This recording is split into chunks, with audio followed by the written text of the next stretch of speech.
Welcome to Pennsylvania Newsmakers, and as always, thanks for watching. Well, we're going to hear from leaders of the business community about the energy crisis that we face in this country. But first, guess what?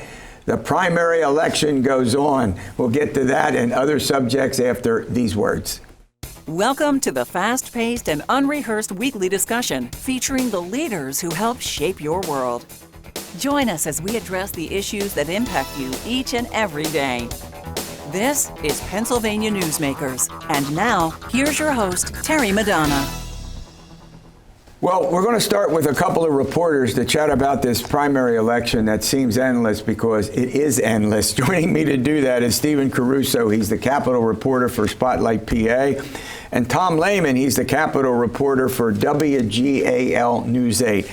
All right, Tom, I have to start with you. First of all, let's go to the Senate election. We have, three candidates that got literally that dominated the press coverage. Who were they? Well, Mehmet Oz and Dave McCormick, and we still don't know at this point, while we're taping this interview, who's actually going to win this race, which is kind of crazy. And Kathy Barnett, right, the third one. Indeed, and she certainly made a run in the polls in the late going there, but it's become this dead heat between McCormick and Oz right now as the ballots are still coming in. They're still counting mail ballots. There's still in-person ballots that have to be added into the totals to figure out who's going to be the winner. So as we chat right now, and this show will air around the state this weekend, we still do not have a declared winner, and it's conceivable, I'm not saying this will happen, it's conceivable that this will end up with what? Well, recount. An official recount. We're certainly in the margin for when you would see one right now. And the Department of State's already sort of preparing for that scenario. They know it's a statewide election. They know there's going to be a lot of attention on it. And it's a process, really, that could drag this out for weeks beyond just the election. Yeah. Stephen, I'll tell you something. Millions and millions, I won't say countless millions because it'll be reported ultimately, but 50, 60 million spent with Dr. Oz and David McCormick literally beating up on each other unmercifully. Go ahead. Yeah, no, I think that voters don't really like negative advertising. I think there's been studies on this when I've talked to people. There's like, make the ad stop, because it's for them, it throws up their voting calculus. Like, I think I decide on one person, then negative ad comes out that says that person's anti-gun. So I go to another person, then ad comes out that says, oh, they're soft on China. It makes it hard to make up your mind. Yeah. And we mentioned Kathy Barnett, the conservative activist. She had almost no media presence, yet in the polls, in the Real Clear Politics average, she was right there in the mix with Oz and McCormick, and she faded at the end with something like, 25% of the vote. Yeah, she kind of made a late surge. I think that's because, like, when you have the two titans, McCormick and Oz, hitting on each other all the time on TV, it's brutal. like, who's the third option? Kathy Barnett. This, she kind of came out of nowhere. She was big on trying to repeat Trump's claims of fraud in 2020, and I think for some people, it was like, she's the true Trump candidate. Trump may have endorsed Oz, but Barnett best embodies his values. Yeah. I think this was fascinating because they beat up on each other, but yet they were so close. It's not like one candidate had a big advantage. And we have Dr. Oz, the TV personality, and of course Dave McCormick, former hedge fund. What's really fascinating, none of them had run for office in the state of Pennsylvania. Neither of them lived here for, decades? And I guess Dr. Oz never lived here at all. McCormick grew up in the state. Yeah, although, you did find, I guess, some regional tendencies for people to vote for either of them. Yeah. I just think it was a really interesting campaign, especially when we look at where things are coming down to now with the mail ballots. This is something that Trump had railed against for a while in 2020 and even now. Yeah. He even encouraged Dr. Oz to just go ahead and declare victory, which I thought was very interesting. Yeah, well, you can declare it. It doesn't mean it is a victory, right? Yeah, what's also fascinating, and the reports coming out about the mail-in ballots, that they look like they're favoring McCormick, and he has been eating at Dr. Oz's initial lead, as I understand it. Yeah, that's what we've seen from the count. I mean, this is what happened in 2020 with the general election. You know, Trump came out of election night looking like he had this big lead, and then you count mail-in ballots, and you know, that's not anything nefarious. That's the voting process. You can't open those mail-in ballots until 7 a.m. on election day if you're a county official, so it takes time to do it. So a lead of in-person votes is going to decline over time. You know, what really surprises me is, you know, Act 77 passed in 2019 has its flaws, and even though, you know, the Republicans would like to do things that Governor Wolf didn't agree with, but the fact of the matter is, and this is, I think, important, is why couldn't they begin to count the votes before, you know, process them and count them before Election Day? Well, that process of pre-canvassing is just not allowed under the current law. But why not change the law, right? Well, and I think that's always been the issue. I think in the judicial arena right now, where the law is sort of in limbo, that's a chicken and the egg debate. The issue when it comes to the policy standpoint, it's more of a baby and bathwater debate. All right, well, we got to talk about the governor's election in the next segment, and we'll do that after these words. This broadcast of Pennsylvania Newsmakers is presented by the Pennsylvania Chamber of Business and Industry, the statewide voice of business, and by the Pennsylvania State Education Association, bringing the power of a great education to our schools, our students, and our communities.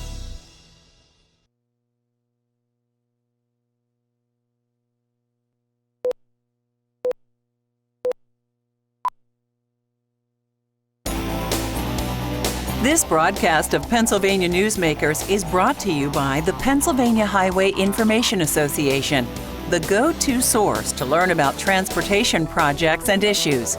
Please visit pahighwayinfo.org. And by the Pennsylvania Manufacturers Association. Business in Pennsylvania is our business. Welcome back. Well, now let's turn to the governor's election, and let's talk about John Fetterman, the Democratic candidate for the Senate, before we get to the governor. He had this situation, right, with a stroke, but it didn't seem to have any effect at all, correct? No, he won big. I think he has over 50% of the vote in that primary. Yeah. You know, there's a lot of brouhaha about like Connor Lamb being like the perfect Democratic candidate, but Fetterman with his gym shorts, his tattoos, he came out the winner with a big margin. I think we at least had to mention that. And all right, let's go to the governor's election. On the Democratic side, the Attorney General Josh Shapiro ran unopposed, so we don't have to talk about that. But I'll tell you, Doug Mastriano, he certainly. Why did the Republican establishment leaders try to sink his campaign at the end? I mean, they literally tried to ditch his campaign. So there was concern that he couldn't win a general election beforehand, particularly, I think, among many people who were consulting for the his opponents. Bill McSwain, Dave White, Jake Corman, Lou Barletta. And, you know, that played out in the press. We saw this narrative come up. There were some dropouts and late endorsements for Lou. But, you know, now Mastriano's won with a pretty convincing margin. And I think we're already starting to see people reach out with olive branches to Doug or even say that, like, you know, that was just a narrative, and like that might even keep people from backing Doug, who would like outside money is going to come into this race. So you know, there's always time to pivot to the general, and that's what we're going to be watching for now. But Tom, look at this. They said the establishment leaders, you know, told the other candidates who were running drop out and support one of the other candidates, Lou Barletta. But they said Mastriano can't win. Right. Well, now all of a sudden they have to figure out a way to say you can win. They said he was too conservative. They used some of them used a much stronger language, too conservative to win. Some of them used other language. Right, and I think even when it came to the Trump endorsement, I believe we saw a former congressman say, we're really disappointed with this. We're pretty angry about the fact that Donald Trump endorsed Doug Mastriano. But the bottom line, I would say, when it comes to the concerns about November, is that there are a lot of Republicans who are worried, you know, you're gonna need us to be united in order to beat Josh Shapiro. There's a voter registration disadvantage, obviously, and there's a lot of issues, and we'll just have to see what happens over the next few months. Yeah, I mean, the big rap against, there are a number of charges that his opponents made, meaning his opponents among the Republican establishment. And, they said, on the one hand, he still wouldn't let the 2020 presidential election go. Widespread corruption. As a state senator, he tried to get I'll put it bluntly, the election really overturned, and that obviously did not happen. But he was well ahead after Donald J. Trump gave him, the endorsement. He had a 10, 12-point lead. He ends up by something like 24 points a victor. Yeah, like the rundown, like he was at January 6th when Trump supporters tried to storm the Capitol. He was subpoenaed by the January 6th committee for being part of that. There are some Republican voters, and I've talked to them, are like, that's a red line for them. They're not going to vote. The other ones who maybe didn't like him, maybe heard the rhetoric that he can't win, that worried them in the primary, but are also just going to say, look, he's my candidate. I support Republicans. Yeah. Josh Shapiro is a Democrat, and I don't support Democrats. So come November, they might just vote for him. I mean, this is what happened. Trump won Pennsylvania in 2016. So there's also a lot of people saying, don't write it off. The bottom line is they literally have no choice, correct? Yeah, I mean, he's the nominee, as one of the national groups said, and I'd point out that while they don't agree literally on everything, there are a lot of issues where all of the candidates had a pretty common ground. Well, look, I want to thank you for coming in. This is a wonderful update, I'll tell you. But as I started out, as we tape this show, there's at least one election, the Senate Republican primary, that is not over. All right, coming up, we have a couple of business leaders in the state of Pennsylvania, and we're going to talk about what? Energy, and it's significant and important, and we'll do that after these words. This broadcast of Pennsylvania Newsmakers is brought to you by Cross-State Credit Union Association. Credit unions, where people are worth more than money. To find a credit union that is right for you, go to ibelong.org.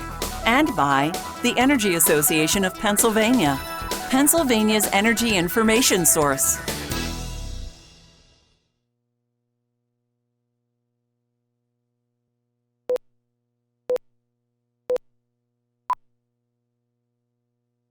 This broadcast of Pennsylvania Newsmakers is brought to you by the Association of Pennsylvania State College and University Faculties, representing the faculty and coaches who are devoted to providing quality public higher education for Pennsylvania's college students. Well, joining me as often as is the case are two of the state's leading business representatives. We have Dave Taylor, he's the president and CEO of the Pennsylvania Manufacturers Association, and Gene Barr, he's the president and CEO of the Pennsylvania Chamber of Business and Industry. All right, we're going to get into energy, global as well as Pennsylvania. But Gene, I have to start out with, what's your reaction to this primary? Yeah, we had an interesting primary, and of course we're all getting calls from people in other states and at the federal level, largely because of the U.S. Senate race, which as we sit here now is still not known. Right. We'll go to a recount, which could last 3 weeks. But in addition to that, of course, we elected the Democrat and Republican representatives for the governor's race, Josh Shapiro, the Attorney General, and Doug Mastriano for the Republicans. But other interesting pieces as well. For example, right now, the House Appropriations Majority Chair was defeated, and right now the Senate Approps Majority Chair is behind, which means theoretically you could have the Majority Approps chairs heading into the budget as being lame ducks. That's an interesting situation. That is. David. Well, I mean, there's so much deadlock that resulted from the primary. Obviously, as Gene said, that the U.S. Senate candidacy on the Republican side is going to be going to a recount, that the congressional race out in Pittsburgh is deadlocked between a moderate Democrat and a progressive. It just goes to show the amount of strife, I guess, even within both political parties. Absolutely. And all I can say, Terry, is it's going to be a long year. Oh man, I'll say. All right, U.S. energy for European allies. The situation in Europe is really critical. The Ukraine war. Obviously, the Ukrainians have fought back valiantly, and it looks like the Russians, don't immediately look like they're going to take over the country. We have Finland and Sweden doing what? Joining NATO, something I didn't think we'd see in my lifetime anyway. What a weird situation. Well, let's talk about the energy situation. Well, look, our organizations for years have talked about the critical nature of energy for our members and for individuals, residential customers here in this Commonwealth. You absolutely need it. It's a lifeblood of our economy. People want to turn the switch on and have the lights come on. They want to be warm. They want to be cold, et cetera. But now, and our organizations have been talking about this for 6 or 7 years, the ability for this country and this Commonwealth to play a part in a geopolitical sphere. Because what we saw happen was the fact that we could not bring our energy over, that we've been blocked by bringing over, in many cases, by people who are dead set against any fossil fuels, has created the leverage for Vladimir Putin in Europe to do what he has done.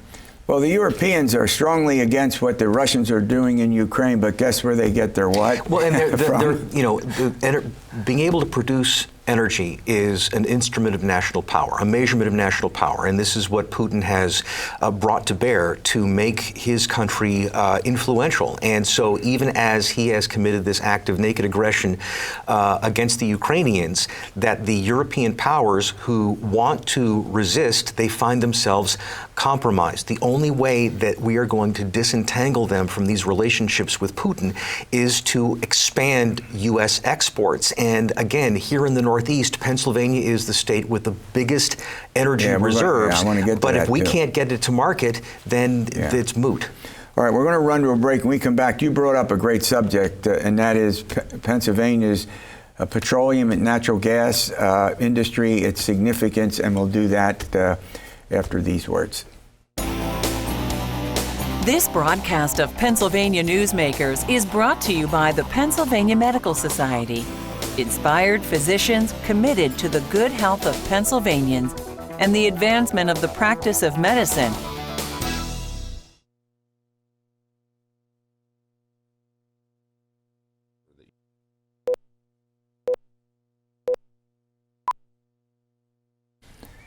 All right, Pennsylvania is one of the nation's leading producers of natural gas. Someone told me, Dave Taylor, that it's literally underneath almost every inch of Pennsylvania's soil. I know that's an exaggeration, but there are untold trillions of cubic feet of recoverable natural gas in Pennsylvania. It's essentially under the Allegheny Mountains and everything north and west. Up on the northern tier along the New York state border, the natural gas comes out abundantly as pure methane. It doesn't have to be processed. It can go right in the pipe to be shipped for electricity production or industrial furnaces or residential use. It's also available for LNG, to liquefy the natural gas, to supercool it and put it in tankers and to deliver it in other places around the world. Right now, Pennsylvania natural gas is being exported as LNG out of Cove Point, Maryland. That's where the Atlantic Sunrise pipeline leads from northeastern Pennsylvania. The problem is that Cove Point has reached capacity.